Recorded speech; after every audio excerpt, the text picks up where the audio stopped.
Damos paso a la conferencia magistral a cargo del vicepresidente del Estado Plurinacional de Bolivia, el señor Álvaro García Linera.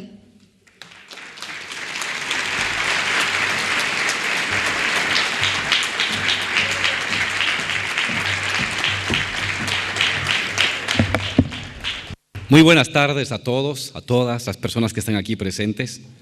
Quiero saludar con mucho respeto al vicerrector de la Universidad Nacional de Asunción, al decano de la Facultad de Filosofía, que nos hizo llegar la invitación para poder compartir con ustedes, a los representantes del Congreso, a cada uno de los profesores y de los estudiantes que están aquí presentes.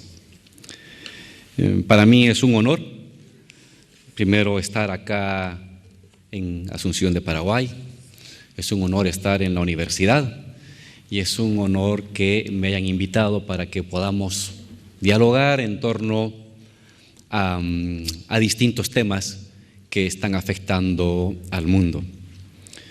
El día de hoy he preparado una exposición que se centra en torno a lo que esta mañana conversé y esta mañana expuse delante de los presidentes reunidos de Mercosur. Globalización y desglobalización. Y para comenzar esta exposición, quiero leerles un conjunto de citas de presidentes de las potencias más grandes del mundo que muestran en el tiempo la complejidad en la que nos estamos encontrando hoy. Tengo en primer lugar la cita del presidente Bush del año 2003, Bush hijo, que dice: es vital para el éxito de nuestra economía. Las exportaciones equivalieron a aproximadamente una cuarta parte de nuestro crecimiento económico en la década de 1990. Y más tarde dice: los tratados de libre comercio arrojarán ventajas para todos y contribuirán a ampliar la estabilidad y la seguridad que solo puede venir de la libertad. Desde tiempos del presidente Reagan y Margaret Thatcher, a lo largo del mundo entero se propugnaba y se proclamaba las virtudes del libre comercio como generadores de riqueza, como generadores de bienestar, pero también como el único destino inevitable que le quedaba a la humanidad después de la caída de los países de Europa del Este. Años después, el año 2017, el presidente Donald Trump nos dice: hoy solo miramos el futuro. Desde este momento, una nueva visión gobernará nuestra tierra. Desde ese día solo será América primero. Cada decisión en comercio, impuestos, inmigración o asuntos exteriores tendrá el objetivo de defender a los ciudadanos y a los trabajadores estadounidenses. De las declaraciones del presidente Bush a las declaraciones del presidente Donald Trump apenas han pasado 14 años. Mientras el presidente Bush, George Bush, hijo, alababa las virtudes del libre mercado, depositaba en el libre mercado la prosperidad de su nación, la prosperidad del mundo, 14 años después, el presidente Donald Trump nos dice: América primero. No nos importa lo que pasa en el mundo, nos vamos a preocupar de los empleos de los norteamericanos, del trabajo de los norteamericanos y de la producción de los norteamericanos. En poco menos de una década y media, de una alabanza radical al libre comercio, a los tratados de libre comercio, a la globalización imparable, indestructible, inevitable, un presidente de Estados Unidos nos viene a decir todo lo contrario. Ahora lo que cuenta es el proteccionismo. América es primero, los empleos de los norteamericanos en primer lugar. Y paradójicamente, aquellos que fueron derrotados por Bush, por Ronald Reagan, por Thatcher, ese modelo de economía centralizada y estatista que fue derrotado en los años 80, un representante de ellos, el presidente chino Xi Jinping, nos dice: tenemos que permanecer comprometidos con el desarrollo del libre comercio y la inversión para promover el comercio y la inversión, la liberalización y la facilitación del comercio a través de la apertura y decir no al proteccionismo. Las cosas parecen invertidas. Los que hace 20 o 30 años proclamaban el libre comercio como el destino de la humanidad, hoy nos dicen que el destino de la humanidad es la protección, el proteccionismo. Y los que hace 30 años propugnaban una economía centralizada y cerrada, hoy son los defensores del libre comercio. Paradójico. Ese es el mundo actual. Un mundo caótico, un mundo paradójico. Para explicar esta contradicción y esta paradoja del mundo contemporáneo, he hecho un pequeño resumen de lo que caracterizó desde los años fines de los 70, Reagan, Thatcher, hasta los años 2010, 2012, 2013, lo que caracterizó al mundo. En primer lugar, el consenso de Washington. Ustedes saben en qué consistía este consenso de Washington, que comenzó a regular la vida económica de América Latina, de Asia, de Europa, de África. En primer lugar, la liberalización del comercio.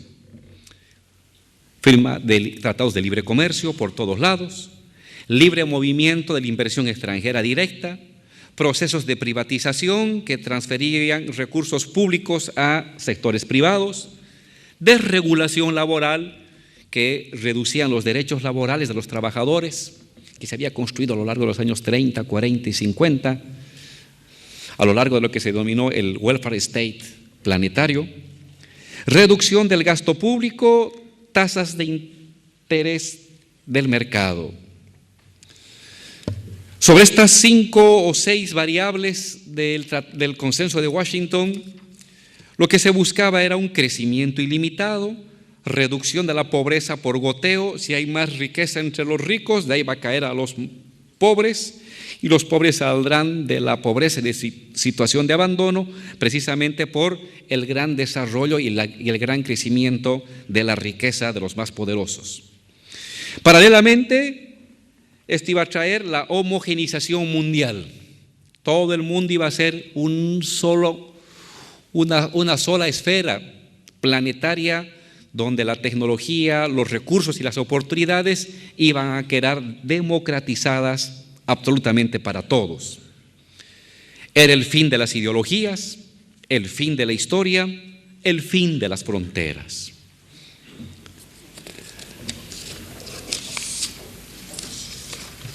A raíz de estas promesas del consenso de Washington, que comenzó a desplegarse como política, como ideología, desde los años fines de los 70 y principios de los años 80 del siglo XX, podemos dividir la globalización como un proyecto con 2 rostros.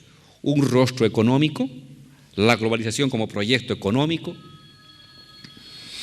y la globalización como un proyecto político-cultural. En lo económico, apertura a las fronteras, incremento de las tasas de ganancia. En lo político-cultural, expropiación de los recursos públicos, desdemocratización de la política, neutralización de las clases peligrosas y un tipo de imperialismo cultural. ¿Cuáles han sido los resultados de esta globalización desde fines de los años 70? En primer lugar, concentración geográfica de la riqueza. Frente a la idea de que la globalización iba a homogeneizar el mundo, en los hechos lo que ha hecho la globalización es volver a concentrar geográficamente la riqueza. Ahorita vamos a dar los resultados. En segundo lugar, la globalización ha traído una concentración oligárquica de la riqueza al interior de esas regiones y al interior de esos países. En tercer lugar, un deterioro acelerado de las condiciones de vida de los sectores más vulnerables. En cuarto lugar, un aumento de la precariedad. He traído algunos mapas.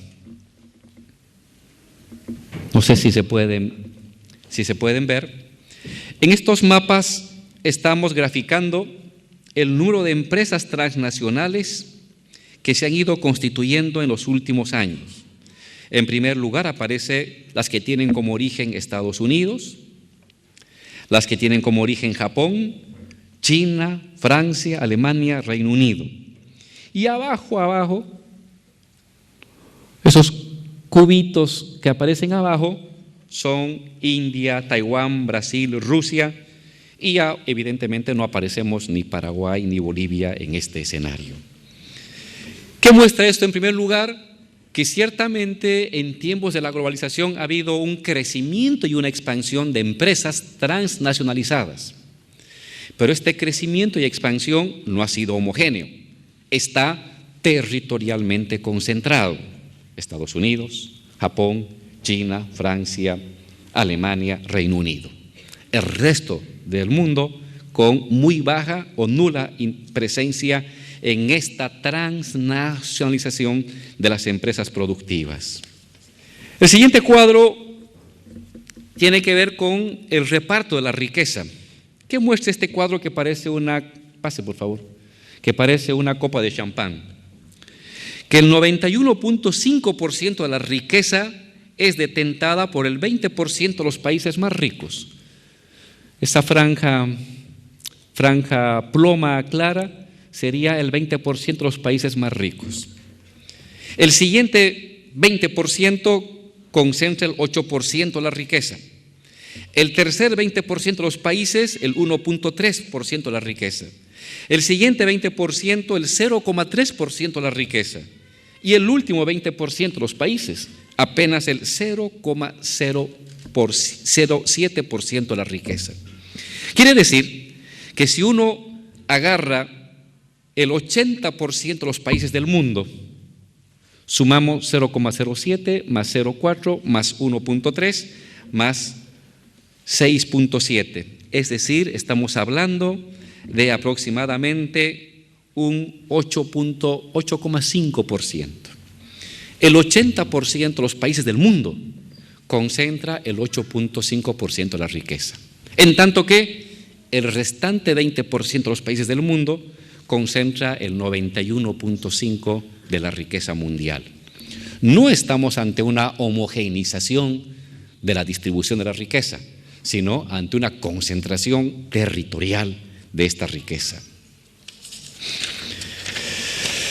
Estos son unos cuadros de Le Monde Diplomatique que hablan sobre dónde se invierten los capitales productivos. Allá donde vean esas bolas rojas más grandes, hay mayor inversión de capital productivo. Donde las bolitas son más pequeñitas, es menos monto, y donde no aparecen las bolitas, no hay inversión notable de capitales productivos. Si ustedes se fijan, la mayor cantidad de estas bolitas grandes están concentradas en Estados Unidos, Europa y parte de China. En menor tamaño Rusia, menor tamaño México, menor tamaño Canadá y Brasil. Y luego aparecen ya en cuarto, quinto lugar las bolitas más pequeñas en Chile, en Argentina, Venezuela, y se van a Arabia Saudita, Egipto, la India, Australia. Y el resto de los países, de hecho, casi no aparecemos como lugares relevantes de presencia de inversión de capitales productivos. El siguiente cuadro, con la misma lógica, cuando las bolas son más grandes, es mayor presencia. Capitalización bursátil al concluir el año 2000. Lo mismo, tenemos una concentración en el norte y China. el resto del mundo aparece como zonas irrelevantes de esta concentración de la capitalización bursátil. El siguiente cuadro habla del comercio mundial de mercancías. ¿Cómo está distribuido la importancia del comercio mundial de las mercancías? La gráfica está acá, esa roja, pero más visible, más visualizada allá. El que concentra el mayor comercio mundial de mercancías, no cabe duda, es Europa. En segundo lugar aparece China, en tercer lugar está Estados Unidos, aparecen unos satélites que sería Brasil, sería Sudáfrica, sería la parte de Rusia y el resto del mundo. Por supuesto que hay comercio mundial, pero un comercio mundial irrelevante a la hora de la contabilización de las cifras y de las toneladas que se distribuyen. El siguiente cuadro es una comparación entre el tamaño de la población, la bola roja, con el la población, que es la bola verde, y el Producto Nacional Bruto, que es la bola roja. Estados Unidos, población pequeña, la verde en Estados Unidos, con un elevado Producto Interno Bruto. Lo mismo Europa, población mediana con un elevado Producto Interno Bruto. China al revés, elevada población, esa pelota verde, con un Producto Interno Bruto mucho más pequeño. Japón a la inversa, América Latina acá. Es decir, esta relación entre población y riqueza claramente se ve favorecida hacia los países del norte y claramente desfavorecida hacia los otros países. África, por ejemplo, gran población respecto a un Producto Nacional Bruto demasiado pequeño. Voy a los puertos, los principales puertos de transporte en el mundo. En primer lugar, Europa, los países asiáticos y en el Océano Pacífico, Estados Unidos. Algo Brasil, algo Australia, algo el México, y el resto del mundo aparece como puertos secundarios o poco importantes frente a la cantidad de carga que transportan cada una de estas zonas en el mundo. Igualmente con los aeropuertos. Siguiente, allá donde vean una condensación de pelotas grandes y medianas, es los aeropuertos con más de 500,000 toneladas, es básicamente Estados Unidos, lado de Nueva York, de Los Ángeles, Dallas, Europa, Ámsterdam, Londres, Frankfurt, París, Bruselas y por supuesto el sudeste asiático, Seúl, Pekín, Tokio, Osaka, Hong Kong, Singapur, Kuala Lumpur, y el resto del mundo aparecen con cifras irrelevantes en cuanto a la importancia del transporte de carga. Nos vamos al transporte de carga aérea con FedEx, 2019, transporte de pasajeros, lo mismo, transporte de pasajeros. Estos son los flujos de dónde a dónde hay mayor transporte de pasajeros. Y si ustedes se fijen, la mayor cantidad de transporte de pasajeros se concentra entre Estados Unidos y Europa, parte entre Europa y Asia, parte entre Asia y Estados Unidos. América Latina aparece en un nivel secundario, África de hecho ya no aparece, y Europa del Este aparece con una influencia bajísima. El siguiente cuadro es revelador de cómo representa la juventud de 18 países la importancia de los países en el mundo. A más delgados, menos importancia. A más engordados, más importancia en el imaginario de la juventud. Europa aparece como el núcleo del mundo. Parte de Asia, parte de Estados Unidos. América Latina y África y los países del este aparecen que hubieran hecho fitness. Es una representación del imaginario de la juventud respecto a la importancia de oportunidades que presentan los distintos países. ¿Por qué he mostrado estos cuadros? Porque se nos decía que la globalización acercaba al mundo y homogeneizaba el mundo. No es cierto. La globalización nos ha acercado, productos pueden ir de un lugar a otro de una manera mucho más rápida, más fácil, pero la concentración de la importancia de los países, del comercio, de la inversión y de la producción sigue jerarquizada geográficamente. La globalización no es una mesa plana. La globalización es una topografía compleja con países muy altos y que concentran mucho, y países de hecho irrelevantes para el curso de la economía mundial. El siguiente cuadro muestra la desigualdad de los ingresos en tiempos de globalización entre el año 1988 y 2011. Este es un cuadro de Oxfam que uno lo puede bajar del internet. Crecimiento de los ingresos por deciles. Los más pobres es el 1, los más ricos es el 10. ¿Cómo han crecido sus ingresos entre el año 1988 y 2011? Los más ricos han tenido un crecimiento exponencial de sus ingresos, está allí. Y los más pobres, un crecimiento, ya no existe ni siquiera la palabra de crecimiento aritmético, sino un crecimiento tortuguesco, digámoslo así. Siguiente, por favor.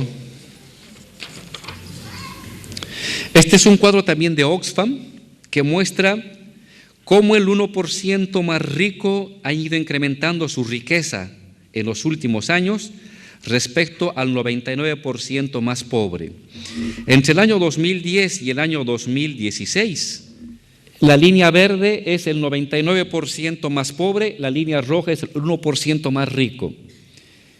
El 1% más rico ha incrementado del 44% al 50% su participación en la riqueza en apenas 5 años, en tanto que el resto del 99% de la población ha caído del 56% al casi 50% de su participación en los ingresos del mundo.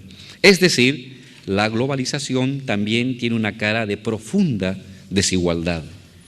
Tengo unos cuadros del profesor Piketty que sacó en su libro El capital del siglo XXI.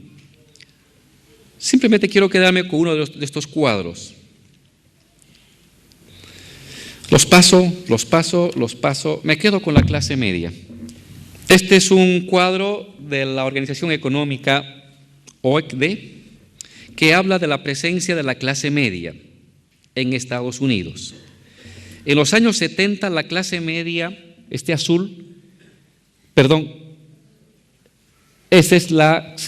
la clase media que casi llegaba al 58-60% en los años 60 ha caído a cerca del 48% el año 2004. Un declive de la clase media. En tanto, la clase alta ha pasado de un 25% a poco más del 30%, es la línea verde, y la clase más pobre de cerca del 17% a cerca del 22%. Aún en Estados Unidos, el principal impulsor de la globalización, tenemos un debilitamiento de las clases medias, un incremento de las clases pobres y un incremento de las clases altas, de altos ingresos. Lo que pasa en Estados Unidos pasa también en Europa. Este es un cuadro que muestra, en el caso de Alemania, la franja naranja, la franja roja es Canadá, Estados Unidos es la verde, ya la hemos estudiado, y promedio del G7 es la azul. ¿Qué ha pasado con Alemania? La clase media, que llegaba casi al 64% el año 1990, ha caído a cerca del 55% el año 2009, una caída porcentual de 9 puntos en el caso de Alemania. En el caso de Canadá, la clase media representaba, en la roja, cerca del 53%, ha caído a poco menos del 47%. Igualmente en el caso de Estados Unidos, que lo vimos antes, y en promedio los países del G7. En su conjunto, la globalización ha traído desarrollo de tecnología, apertura de mercados, cercanía entre las poblaciones del mundo, mayor comercio, por supuesto, pero paralelamente la globalización ha traído concentración territorial de la riqueza, descenso de las clases medias y elevada concentración de la riqueza en pocas manos. ¿Qué está pasando a partir de los últimos años? Hay un nuevo concepto que se está manejando, que es el de la desglobalización. Este es un cuadro de una asociación de bancos mundiales en su informe del año 2017. Es un hermoso cuadro porque retrata el curso de las globalizaciones en el mundo. La línea roja son los activos y pasivos financieros. La línea azul son el crecimiento del comercio. Y entonces te muestra cómo los activos y pasivos financieros entre los años 1835 y 55 se mantuvieron casi lineales. Entre el año 1855 hasta los años 30 fue la primera globalización. Vean el incremento de los activos y pasivos financieros que llegan casi hasta un 85% del Producto Interno Bruto. Luego viene la crisis de los años 30, viene el estado de bienestar, el welfare state en Europa, en Estados Unidos, y hay un declive del papel de los activos financieros. Cae entre los años 35, 38 hasta los años 75, 78. Y a partir del año 75, 78, una disparada, un crecimiento exponencial. Fíjense, llegan a representar casi en relación al Producto Interno Bruto Mundial casi un 400%. La globalización ha tenido etapas. El siglo XIX, proteccionismo, globalización. Siglo XX, después de la Segunda Guerra Mundial, otra vez proteccionismo. Luego, otra vez globalización y libre mercado. La línea azul acompaña el crecimiento del comercio mundial. Como crece en tiempos de la globalización, vuelve a caer el comercio mundial entre los años 35 hasta los 70 y nuevamente desde fines de los 70 vuelve a dispararse el comercio mundial. Esta es una gráfica fantástica hecha por los banqueros del mundo que muestra los ciclos que ha tenido la globalización en los últimos 130, 140 años. Pero ¿qué nos dicen estos mismos banqueros? Sigo con el informe McKinsey del año 2016. A partir del año 2007 ha comenzado a haber un problema en el mundo, imperceptible a simple vista, pero que está corroyendo las bases de la globalización. Este cuadro que nos dice, los flujos transfronterizos de capital como porcentaje del PIB se redujeron drásticamente después de la crisis financiera mundial y permanecen por debajo del máximo alcanzado a principios del año 2000. Esta gráfica muestra los flujos transfronterizos de capital en relación al Producto Interno Bruto Mundial. En los años 80 al 5%, llega al 12% el 2001, llega al 20% el 2007, crisis el año 2008 y una caída abrupta a representar ahora apenas el 2.6% respecto al Producto Interno Bruto Mundial. Respecto al promedio es la mitad. Respecto a los momentos de mayor crecimiento representa apenas el 20% y en algunos casos casi el 10%. Hay una ralentización de los flujos financieros transfronterizos en el mundo a raíz de la crisis del año 2008. Este es otro cuadro que refleja lo mismo, solamente que en columnas. Flujos de capitales transfronterizos, el año 2007 llegó a representar el 11.9 del Producto Interno Bruto Mundial, el 2015 cae al 4.9, menos de la mitad, y el 2016 llega al 3.4%. Es decir, la globalización financiera ha encontrado una especie de límite, tal vez temporal, tal vez estructural. Pero los años gloriosos de la globalización financiera, de los flujos transfronterizos de dinero que iban de un lugar a otro de manera alocada y descontrolada, se ha reducido a la tercera parte de lo que sucedía 10 años atrás o 12 años atrás. Este es un cuadro bien bonito del Banco Mundial. La línea roja es el crecimiento del Producto Interno Bruto, la línea azul es el crecimiento del comercio. Por lo general, el comercio ha crecido 4 veces más que el Producto Interno Bruto mundial. Es la globalización.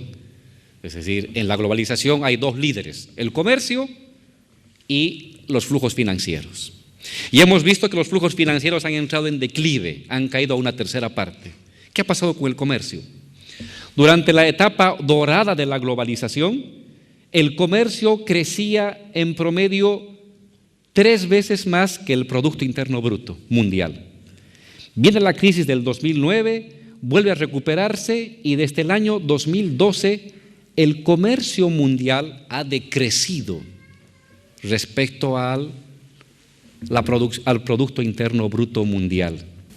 Este es el dato hasta el 2016. El 2017 hay una ligera recuperación. En otras palabras, las dos grandes locomotoras de la globalización, flujos transfronterizos de capital y comercio mundial, han decaído. Ya no estamos en tasas de crecimiento del flujo transfronterizo y del comercio como lo venimos teniendo desde los años 90. Estos son datos objetivos, materiales. Hay a esto de lo que se llaman, los banqueros le llaman, un proceso de desglobalización. No es que la globalización ha desaparecido, sigue la globalización. Lo que pasa es de que uno de sus motores o 2 de sus motores han comenzado a ralentizarse, a debilitarse. Seguimos llamando por teléfono a cualquier parte del mundo, el comercio llega por internet de un lugar a otro, por supuesto. Pero el núcleo financiero y el núcleo comercial ha retrocedido en términos de globalización. Hay menos dinero en el mundo circulando de un país a otro. Sigue habiendo, pero ya no en el porcentaje que había antes. Sigue habiendo un gran comercio planetario y la gente sigue comprando mercancías de todas partes, sí. Pero ese comercio planetario ya no crece como antes. Crece muchísimo menos. A esos decrecimientos los banqueros le llaman desglobalización. Estos son los primeros síntomas objetivos de un proceso de desglobalización en la globalización. La corriente fundamental sigue siendo la globalización, pero dentro de ella han comenzado a surgir contracorrientes de desglobalización en los flujos financieros y en el comercio. Pero también tenemos otros datos de desglobalización. En primer lugar, Gran Bretaña se ha salido de la Unión Europea. Ha habido un referéndum, el Brexit, y la población mayoritariamente ha dicho: nos queremos salir de la Unión Europea. Se suponía que la Unión Europea, la articulación y la construcción de un mercado común, de una moneda común, casi de una estructura estatal común propia de la globalización. Y resulta que un país, el país de Margaret Thatcher, la que dijo que no había alternativa a la globalización, ese país le dice: oye, ya no voy con la globalización y me salgo. Es decir, me repliego a mis fronteras. Salirse de la Unión Europea es replegarte a tus fronteras, es decir, optar por medidas proteccionistas y ya no de libre comercio. En segundo lugar, gana el presidente Trump. ¿Y qué es lo que ha hecho en estos meses, en estos años? Lo han visto ustedes en los periódicos. Ha impuesto aranceles. Le ha impuesto aranceles a China en la importación de productos de acero, le ha puesto aranceles a México en la importación de productos de zinc. Inmediatamente México ha respondido con ponerle aranceles en la importación de productos alimenticios. Luego le ha puesto aranceles a China en partes de repuestos de automóviles. China ha respondido colocándole aranceles, es decir, cada país está colocando fronteras. En esto sí libre comercio, en esto sí proteccionismo. Colocar aranceles es medidas proteccionistas. Libre comercio es cero aranceles. Colocar aranceles del 5, del 10, del 15, del 20% es colocar medidas de protección. Estados Unidos se ha convertido ahora en el abanderado del proteccionismo. Está por cancelar el Tratado de Libre Comercio con México, ha puesto aranceles a Canadá para la compra y la importación de partes de aviones. Canadá le ha respondido y paralelo a ello está construyendo o va a construir un muro a lo largo de toda la frontera con México para impedir la migración de latinos. Se supone que en la globalización no hay fronteras, que en la globalización no hay muros. Pues resulta que el abanderado de la globalización nos va a colocar un muro con cámaras electrónicas que detectan nuestros rostros, que hacen llegar en un segundo un dron, apenas estamos mirando el muro, en fin. Y no solamente eso, Estados Unidos ha roto con el Tratado de la Alianza del Pacífico. La alianza en la que estaba Estados Unidos, Canadá, México, Colombia, Perú y Chile se constituyó a iniciativa de Estados Unidos en el gobierno de Obama. Viene Trump y se ha salido de la Alianza del Pacífico. Ahora tenemos una alianza huérfana, porque su principal promotor, Estados Unidos, se ha retirado. Tenemos entonces un incremento del neoproteccionismo por parte de Estados Unidos, surgimiento de propuestas políticas neoproteccionistas en España, en Reino Unido, en Francia. Estamos en medio de una pequeña guerra comercial que amenaza expandirse a otros países. Y entonces, el relato único que nos decían hace 5, hace 10, hace 20 y hace 30 años, la globalización es inevitable, la globalización es necesaria, es obligatoria, es un hecho casi natural del desarrollo de la humanidad, hoy se ha quebrado. Gracias.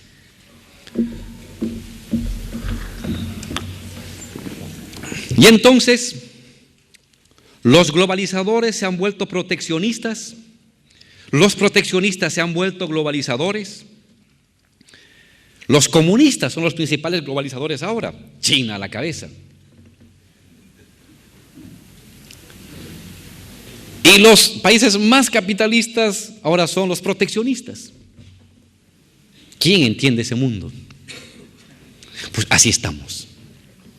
Así estamos. Y al suceder esta escisión del relato, estamos ante un derrumbe del proyecto político de la globalización. La globalización, dijimos, es una estructura económica y la globalización es una propuesta política. Como economía material tiene avances y contraavances. Globalización en cosas, tecnología, en fin, desglobalización en comercio, desglobalización gradual en flujos financieros.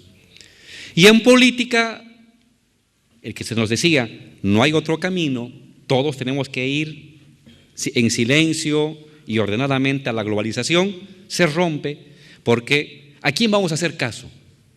¿A Donald Trump o a Xi Jinping? ¿A quién? Donald Trump se supone que es el capitalismo más avanzado. Xi Jinping se supone que es un comunista. ¿Vamos a hacer caso a Merkel o vamos a hacer caso a Li Mei en Inglaterra? ¿Quién? ¿Cuál es ahora el camino?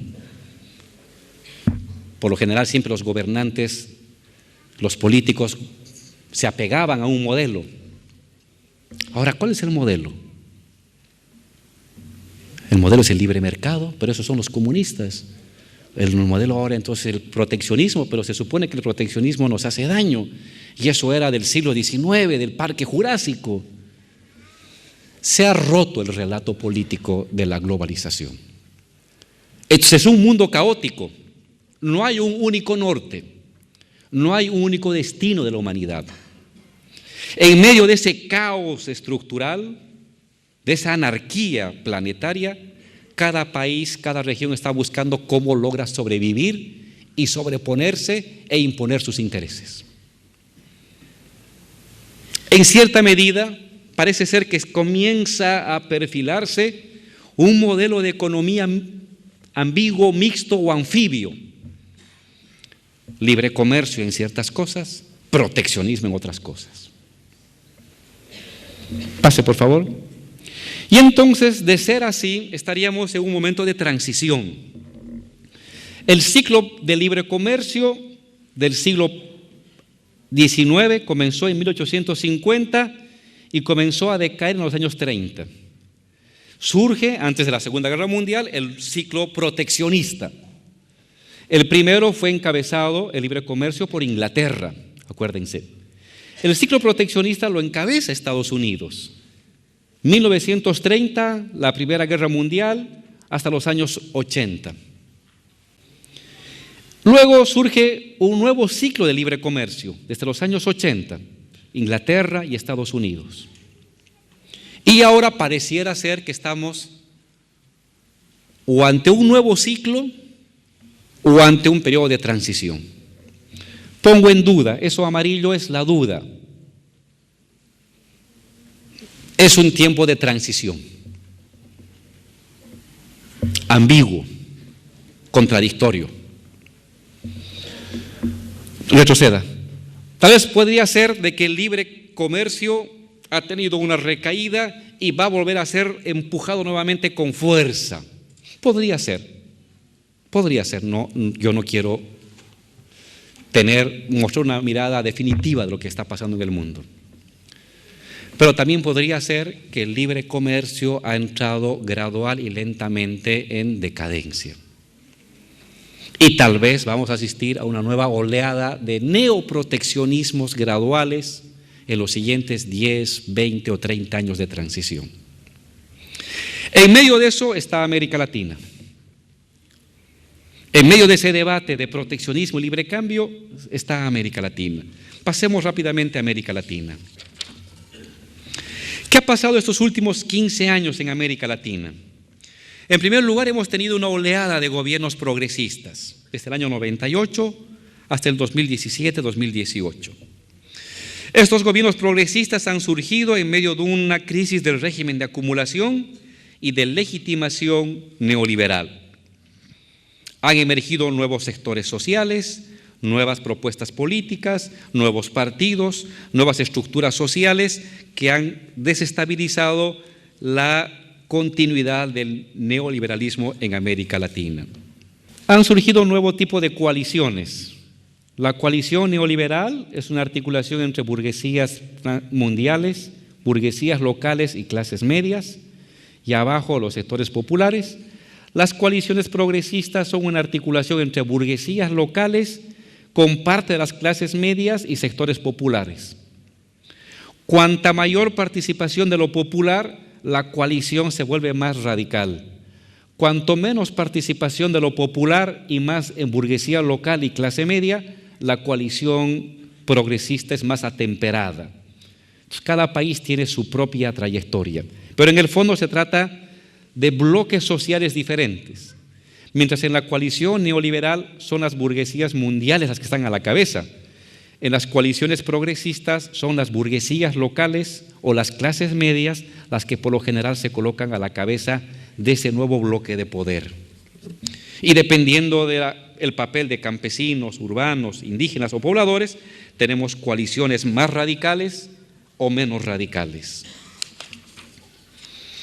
¿Qué han hecho estos gobiernos progresistas en estos últimos 10, 13 años? Tomar medidas en economía, en política y en sociedad. Quiero mostrarles unos cuadros del Banco Mundial. Es un cuadro del Banco Mundial que muestra la población en situación de pobreza en América Latina entre el año 93 del siglo pasado y el año 2013. Son 20 años. La pintura roja son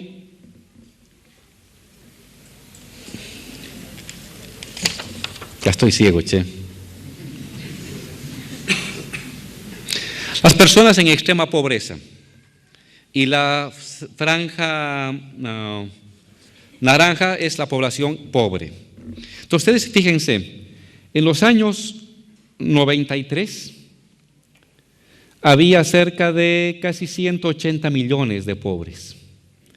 El año 2002, la población pobre y extremada pobre en América Latina llega hasta casi 210 millones de pobres y extremadamente pobres.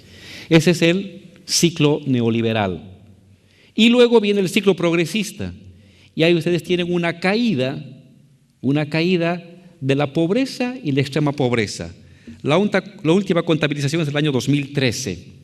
La pobreza se reduce a cerca de poco menos de 100 millones. En una década de gobiernos progresistas hay una salida acelerada de pobres y extremadamente pobres de los distintos países. Es un ejemplo que muestra, con un dato del Banco Mundial, cómo se ha caracterizado el ciclo neoliberal, incremento de los pobres, el ciclo progresista, incremento de las clases medias.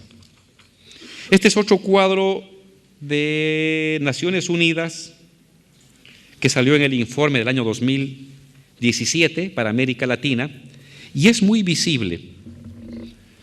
Los rojitos de abajo son los pobres, extremadamente pobres. Los amarillos son pobres, los azules son clase media y los de arriba son clase alta. Entonces es una pirámide. Este es el año 1993. Los del medio es el año 2002, toda la época neoliberal, entre esto y aquello. Fíjense, los pobres, los rojitos, se incrementan. Del extremo izquierda al centro se incrementan los rojos, es decir, se incrementa la extrema pobreza. Los amarillos también se incrementan, es decir, se incrementan los pobres. La clase media, los de azul, se mantienen estables y crecen los ricos. Ahora pasemos del año 2003 al 2013. Y fíjense, los rojitos disminuyen, los de abajo. Significa que los extremadamente pobres disminuyen. Los pobres de los amarillos se mantienen y crecen un poco. Y la clase media, lo azul, se multiplica, se duplica. Si alguien me pregunta, oye Álvaro, ¿qué significó los gobiernos progresistas para América Latina? Pues esto. La gráfica de Naciones Unidas. Incremento de las clases medias, reducción de la extrema pobreza e incremento de la clase media vulnerable, los amarillos. Bolivia tiene esta gráfica, siguiente, es esta más o menos así queda Bolivia. Pasen. Otro dato, este es un dato de Oxford University Press, 2015, Mark Wainsworth. ¿Qué datos nos da en base a Banco Mundial? Entre el año 1960 y el 80, el crecimiento por persona de los ingresos fue en promedio 3.3. El tiempo de los estados nacional populares de los años 60, 70 y 80. Entre el año 80 y 2000, tiempo neoliberal, el crecimiento del ingreso por persona se incrementa apenas el 0,4%. Y entre el año 2000 y 2014, el incremento del ingreso por persona en promedio anual se incrementa el 1,8%. Respecto al ciclo nacional popular es menos. Respecto al ciclo neoliberal, el incremento es de casi 4 veces el incremento per cápita. Han pasado 10 años de los gobiernos progresistas en América Latina, algunos han terminado, hay una recuperación por fuerzas conservadoras de los gobiernos. No voy a detenerme en criticar o valorar a ninguno de ellos. Simplemente quiero sacar algunas lecciones para los jóvenes respecto a cómo se podría hacer las cosas de mejor manera a futuro. Voy a colocar en términos de paradojas, que son para mí lecciones.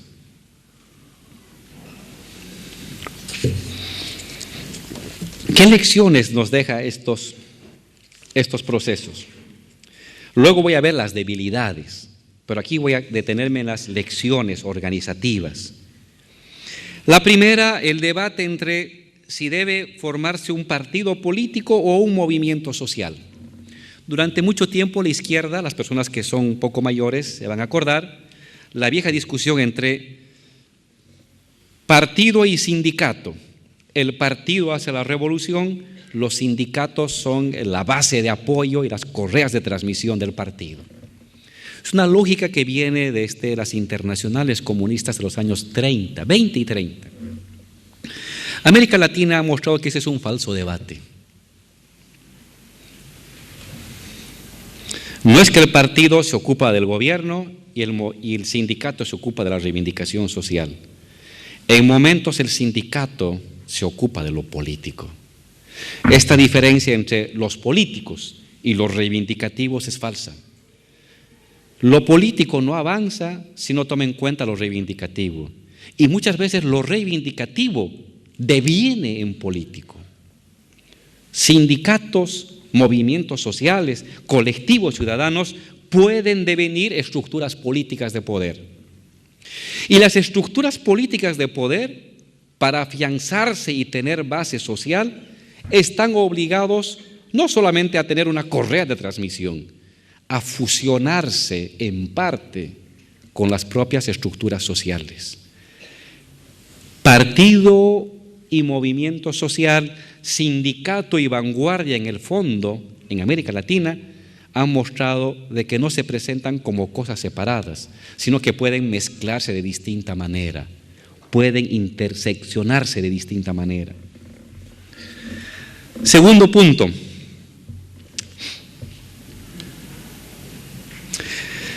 ¿Se hace política desde el movimiento social sin contaminarse con el Estado? ¿O hay que hacer política solo en el Estado? Porque ahí está la capacidad decisoria de la sociedad, y dejar de lado el movimiento social. Es un viejo debate que en la izquierda se tradujo en ese texto memorable del profesor, ya me olvidó su nombre, que escribió Cambiar el mundo sin tomar el poder. Holloway, el profesor John Holloway. Es un debate que se remonta hasta los tiempos de Lenin, incluso antes, a los tiempos de los socialistas utópicos del siglo XIX. Fuerzas de izquierda dicen, algunas, oye, meterse en el Estado es muy complicado, te degeneras, te burocratizas, no vale la pena la vía de la lucha por el Estado, y hay que replegarse entonces en el movimiento social, con la juventud, con el movimiento de mujeres, con los barrios, porque desde ahí hay que promover la verdadera transformación de la sociedad. Otros dicen, no, uno se mete a la sociedad, está bien, promueve debate, democratización, pero el poder real está en el Estado. Quien decide los presupuestos, quien hace las leyes, son la gente del Estado. Entonces hay que meterle solo al Estado porque ahí se define la verdadera política. ¿Qué ha mostrado América Latina? Que también es un falso debate. La fuerza de una colectividad progresista radica en la sociedad civil. No cabe duda. No cabe duda. Y si por características de la vida política accedes al poder, el caso de Venezuela, estás obligado para afianzarte crear movimientos desde la sociedad civil. Pero por lo general la fuerza de transformación siempre está en la sociedad civil. Están en los jóvenes, están en los sindicatos, en el movimiento de campesinos, en el movimiento de pobladores urbanos, en el movimiento de los consumidores, en las asociaciones ciudadanas. Ahí está la fuerza de transformación. Pero esto, si no se concretiza también, no únicamente en poder estatal, simplemente va a quedar como un testimonio de buena fe y de buena voluntad de cambio. Quienes dicen no hay que tocar el Estado porque contamina, repleguémonos a nuestra comunidad de consumidores, a nuestra comunidad de artesanos, a nuestra comunidad sindical para hacer el cambio desde ahí, están dejando el poder de Estado en manos de personas inescrupulosas que van a seguir definiendo los salarios, los impuestos, los presupuestos, las leyes. ¿Qué tienes que hacer? ¿Qué ha mostrado América Latina? Trabaja en los dos. Trabaja desde la sociedad civil, transforma desde la sociedad civil, pero también, y no únicamente, trabaja desde el Estado, de manera de pinza, desde la sociedad civil y desde el Estado para llevar adelante las transformaciones sociales. Solo el Estado, dejando la sociedad civil, te burocratizas. Solo la sociedad civil, dejando el Estado, eres un testimonio impotente de buena fe. ¿Dónde radica la fuerza? En la articulación de sociedad civil y de Estado, sin perder de vista que el núcleo de todo siempre tiene que ser la sociedad civil, siempre, pero con fuerza, con capacidad de intervención política desde el Estado. En cierta medida es la sociedad civil la que tiene que crear Estado. Democratizar es crear estructuras de decisión estatal desde la sociedad civil.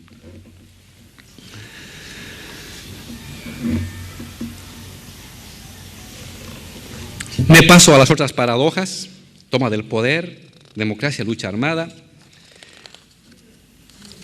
Me paso a la base social y radiación nacional. Para llegar a ser gobierno, una coalición progresista, popular, siempre tiene un núcleo duro. Pueden ser los campesinos y los indígenas, puede ser el movimiento obrero y barrial, puede ser los intelectuales y clase media, puede ser distintas coaliciones. Siempre hay un núcleo duro. Pero el núcleo duro siempre va a ser una parte de la sociedad. Parafraseando a Rancière, la parte de los que no tienen parte, si ustedes quieren. Pero la única manera de conseguir hegemonía, liderazgo, es que este núcleo duro tenga la capacidad de articular, de sumar, de engarzar, de convocar, de liderizar a otros sectores. Solo en ese momento, la parte de los que no tienen parte se convierte en universal. Y la clave de la lucha política es el monopolio de lo universal. En el fondo, el Estado es el monopolio de los universales de una sociedad. ¿Cómo se llega a ser clase universal, o bloque universal, o coalición universal? Articulando a los otros, tomando en cuenta a los otros, incorporando y reconociendo las necesidades de los otros. En ese momento, la parte, el núcleo duro, se vuelve núcleo dirigente y por lo tanto se vuelve clase universal. La pelea por el Estado es la pelea por la conversión en bloque universal, en clase universal, en coalición universal. Es decir, irradiante, es decir, unificadora.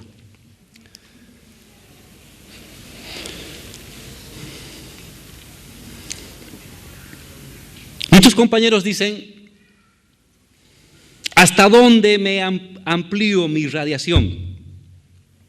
Fiel a las convicciones, ante todo me apego al núcleo duro, a los más humildes, a los más sufridos, a los más sacrificados. Sí. Pero no puede ser gobierno si solo te detienes en ellos. Has de ser gobierno y has de conseguir estabilidad si logras articular a otros sectores, a las clases medias, a los sectores intelectuales, a las juventudes, a los sectores barriales. ¿Hasta dónde me expando? ¿Hasta dónde? ¿También los empresarios? ¿También las transnacionales? ¿Hasta dónde hay que ampliar la irradiación? Si me contraigo, soy fiel a lo popular, pero no tengo capacidad de articulación ni tengo hegemonía. Si me irradio demasiado de tan hegemónico que soy, al final he perdido mi identidad porque ya nomás me ando en salones con los empresarios. ¿Hasta dónde tengo que jalar? Una coalición progresista tiene que saber medir eso. Es una tensión, no hay una fórmula, no hay un algoritmo, como ahora todos son algoritmos en el mundo para decir con quién hablas, a quién mandas tus WhatsApps, para saber tus gustos. No hay un algoritmo para el revolucionario para decir cuál es la medida. Es la práctica. En momentos tienes que condensarte, en momentos tienes que irradiarte, pero en esta irradiación siempre ten cuidado con el bloque del otro lado. Si no lo tomas en cuenta, se va a potenciar, se va a reforzar y te va a golpear. Si lo tomas en cuenta demasiado, se te va a infiltrar y al final vas a comenzar a hacer cosas que jamás habías pensado. Fiel al núcleo duro, preocupación por la irradiación hegemónica y capacidad de incorporar al adversario, pero derrotado. Derrotado, no unificado. En ese sentido, la experiencia que yo veo para América Latina, para no cometer errores, es Gramsci irradia, construye hegemonía. Lenin derrota a tu adversario, desorganiza a tu adversario, y otra vez Gramsci incorpora desorganizado a tu adversario. Si lo incorporas organizado a tu adversario, él te va a derrotar por adentro.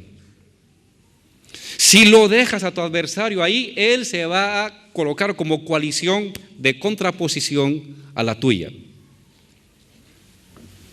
Hegemonía real, orgánica, con el bloque popular, hegemonía leninista, digámoslo así, con los sectores opositores. Por último, en estas hay todavía más. Ideología y sentido común.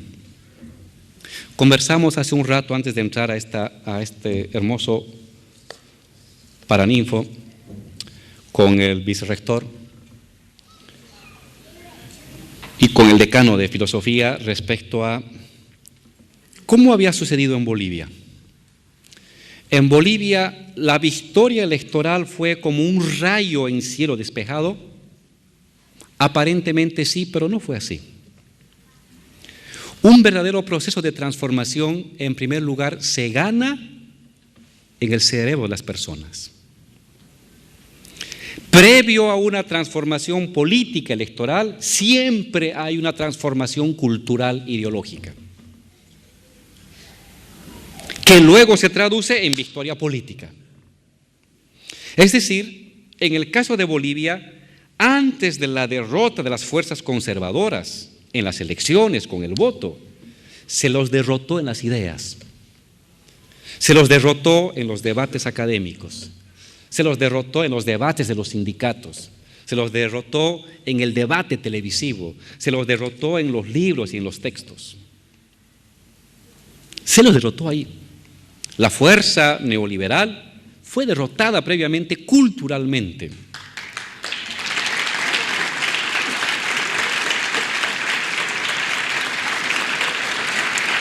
Y luego recién vino la victoria política y hasta militar. Pero no es al revés. Muchas veces la derrota cultural puede tardar décadas. A veces se concentra, la historia se acelera y se comprime, y las victorias culturales se las logra en 1, 2, 3, 4, 5 años. Nadie puede prever eso. Eso es algo impredecible. No depende ya de la voluntad humana. Pero está claro que previamente se tiene que hacer un trabajo de largo y de corto aliento, intenso y ramificado de esta derrota cultural. Es decir, sentido común. En el fondo, la lucha política es una lucha por el monopolio del sentido común de una sociedad. El monopolio del sentido común. ¿Y cómo se construye el sentido común? Cuatro sustentos. Preceptos morales, preceptos lógicos, preceptos procedimentales, preceptos instrumentales. Es un poco de Weber con Durkheim. Los dos primeros son Durkheim, los últimos dos son Max Weber. Solamente en la medida en que ideas nuevas, propuestas nuevas, comiencen a horadar e introducirse en la manera íntima con que las personas ordenan el mundo, moral, procedimental, lógica e instrumentalmente, en esa medida estás posesionando un sentido común de época. La globalización es un sentido común. ¿Cómo han logrado posesionar en nuestro vocabulario, en nuestros libros, en nuestras pasiones, en nuestras expectativas, la globalización como un hecho de naturaleza? Horadando nuestro precepto lógico, nuestros preceptos morales, nuestros preceptos procedimentales y nuestros preceptos instrumentales de la vida. Han tardado. ¿Cómo va a darse un cambio? Cuando hagamos un contrapoder, contrasentidos comunes, nuevo sentido común de época. ¿Cómo será ese nuevo sentido común? Quién sabe, en cada país se define. Pero está claro que sin victoria cultural previa no hay victoria política duradera. Y una vez de que has logrado una victoria política duradera, si no trabajas cada día como si fuera el último día en lo lógico, lo procedimental, lo instrumental y lo moral, también puedes irte para atrás. Porque el peso de lo antiguo se reproduce. El peso de la vieja lógica procedimental, instrumental, se reproduce incesantemente. Y un proceso tiene que avanzar como si fuera un día nuevo, como cada día fuera un día donde tienes que enfrentar a un adversario renovado y nuevo para poder dar un nuevo paso y un nuevo paso.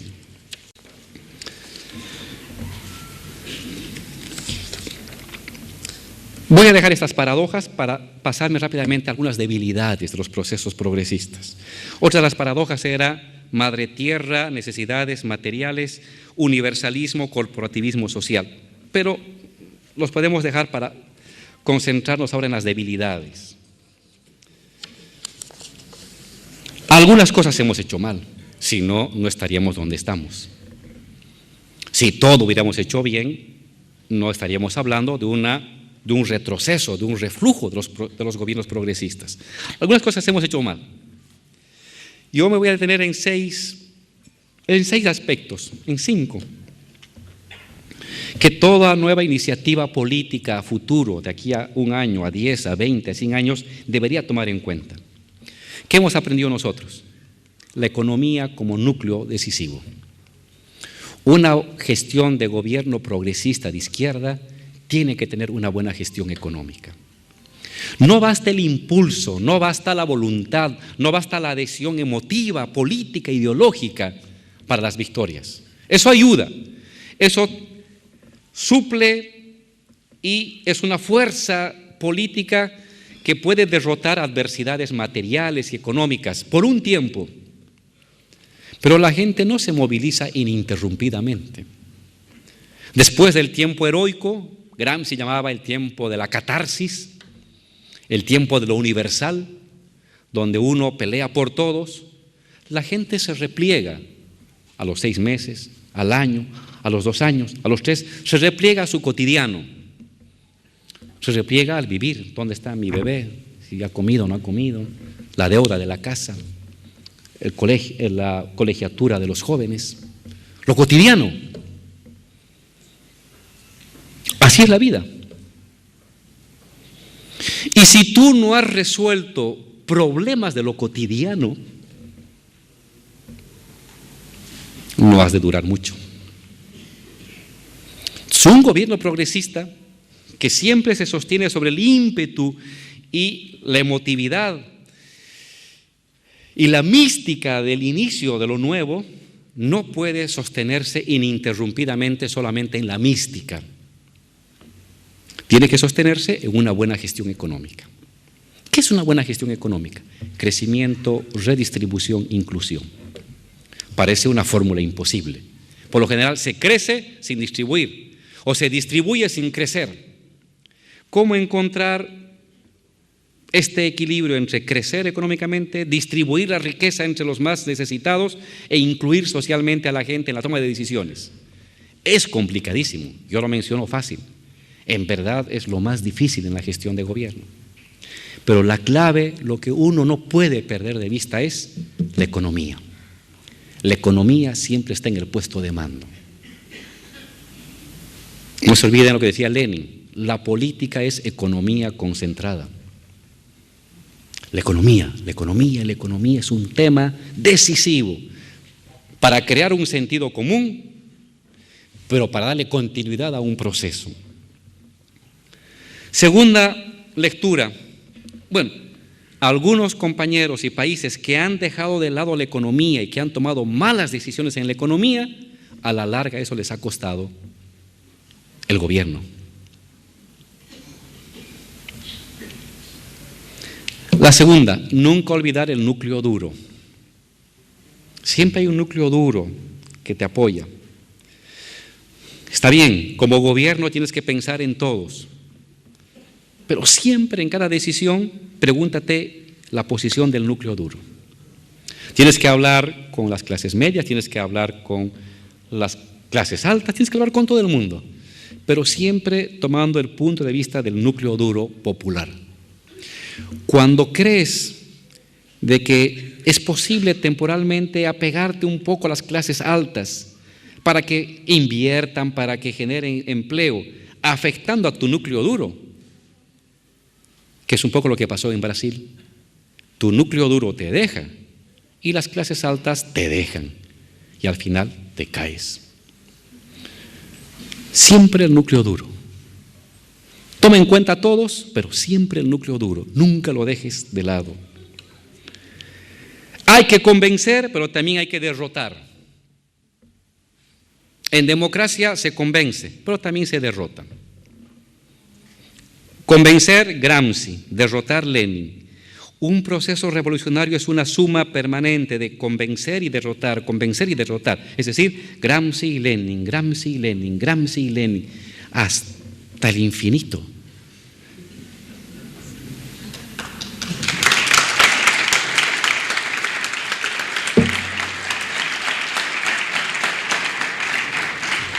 Tema comunicacional. Las estructuras cognitivas de las personas, las estructuras comunicacionales, en un proceso son decisivas. Desde el papel, la pintada en la pared, las redes, el internet, la televisión. Siempre un proceso tiene que buscar crear sus estructuras paralelas. Ahora el internet ha democratizado los mecanismos de comunicación, pero no siempre son muy creíbles. En Bolivia hicieron una encuesta sobre la credibilidad de los medios. Televisión, 60%, radio, 55%, periódicos, 30%, redes, 6%. Todo el mundo está en las redes, pero la credibilidad de las redes no siempre es la que uno cree. Hay que utilizar las redes, por supuesto, no puede haber lucha política sin redes. Y ahora cualquier persona tiene un smartphone y puede comunicarse y entrar a un WhatsApp que es gratis, en fin. Tiene su importancia, pero no pierdan de vista las otras estructuras de comunicación. Estén atentos a los márgenes de credibilidad de los sistemas operativos de comunicación. Radio, televisión, la conversación verbal, la reunión sindical, comunal, las redes. Y hay que trabajar en todas y tener trabajo paralelo en todas, pero saber priorizar aquellas que tienen mayor llegada, redes, y mayor credibilidad. Nunca subestimes a tu adversario. Nunca se derrota a nadie de manera definitiva. En política no hay adversarios extintos. Aún los muertos tienen un papel político, juegan un papel político con los vivos. ¿Es verdad? Hasta votan, me dice.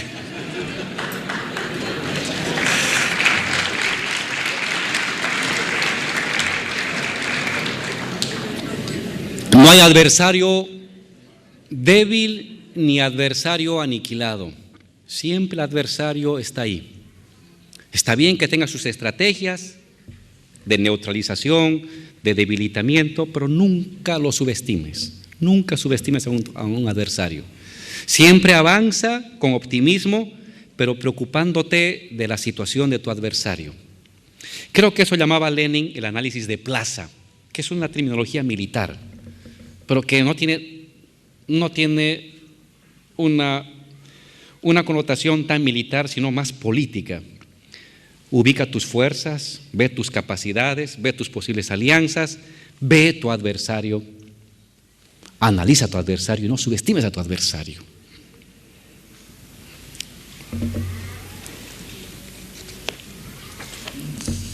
¿Qué está pasando en América Latina?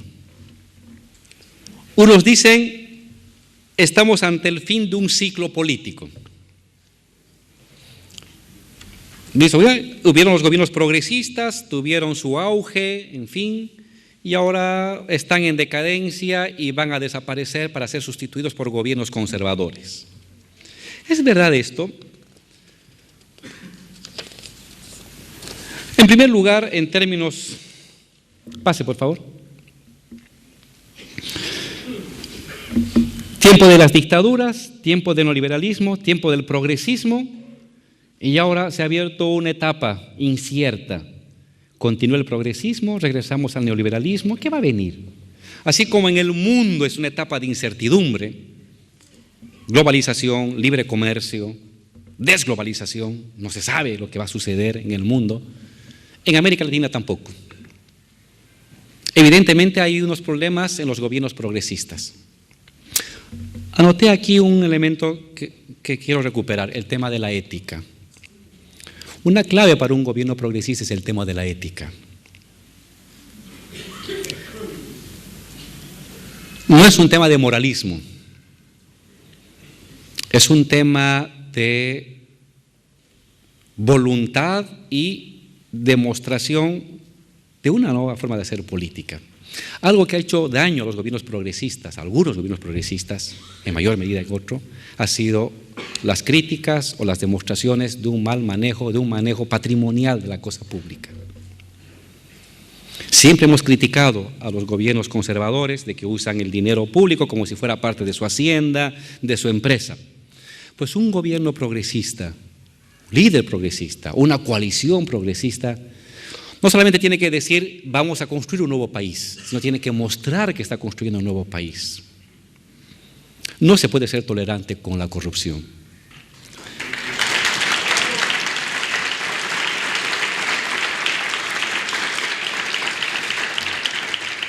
No solamente por un tema de convicción personal, sino porque una derrota moral es una derrota de la que te vas a recuperar de aquí a 30 años. Puedes perder elecciones, puedes cometer un error en economía, puedes cometer un error en la decisión política, está bien, Pero si te enlodas con temas de corrupción, toda tu generación está arruinada. No te recuperas. Porque es una derrota moral. Es una derrota en lo más profundo de la convicción de la gente. Eso no se corrige. Va a tener que pasar otra generación para que haya una nueva oleada revitalizadora. Entonces, la peor de las derrotas no es ni la militar ni la política. La peor derrota es la derrota moral. Y es la que no tenemos que nosotros nunca caer. Perdamos en todos los escenarios, pero nunca moralmente. Porque la fuerza de lo popular radica en su fuerza moral. Una coalición progresista no trae dinero, no trae apoyo extranjero, no tiene apoyo del Banco Mundial, que tiene su fuerza moral. Y si eso está embargado, ¿qué le queda? Nada. Sobre la fuerza moral de un proyecto político se construye fuerza ideológica, fuerza política, fuerza instrumental, fuerza procedimental, pero no a la inversa.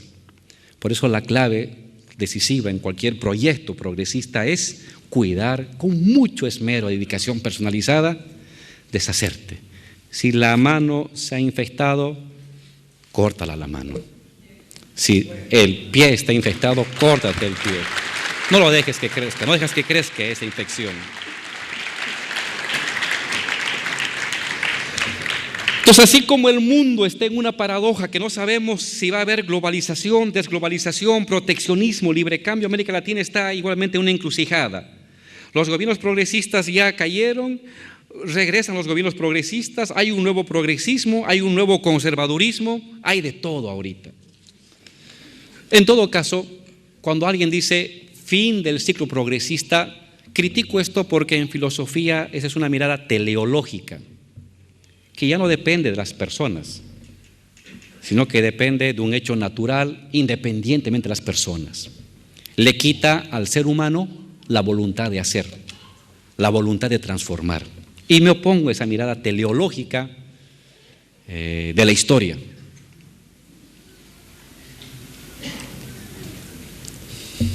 Se ha retrocedido en varios países de América Latina, no voy a dar nombres para no complicarme políticamente. Ustedes me entenderán, pero a quienes me refiero. Se ha retrocedido, sí, pero en otros no.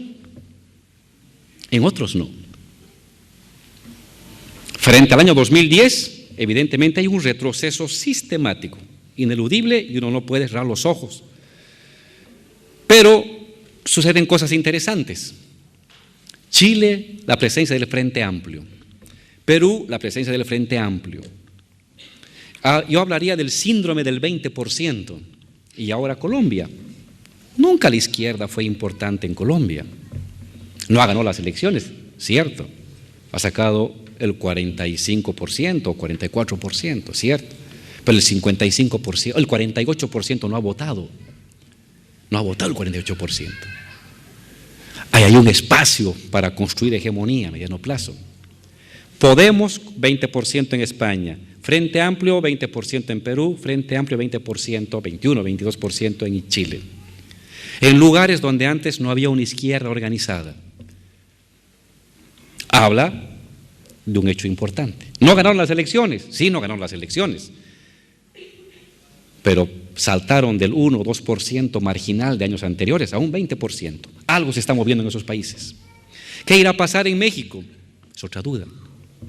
Si gana en México Obrador, fin del ciclo progresista o una nueva oleada del ciclo progresista. ¿Qué irá a pasar en Brasil? No sabe. En todo caso, la historia está abierta. No hay fatalismos históricos. ¿De qué depende? De lo que hagamos, de cómo nos organizamos, de cómo nos unificamos, de cómo recuperamos lecciones, de cómo recuperamos fracasos, cómo aprendemos las victorias, en fin. En todo caso, y con esto quiero cerrar, el mundo hoy está muy interesante, porque nada es fijo, porque no hay una sola ruta, porque no hay un camino definido, porque nada está preestablecido. Los viejos paradigmas, las viejas certidumbres se han caído. No hay certezas. ¿Qué queda? inventar las certezas en la práctica, en la lucha. Muchas gracias.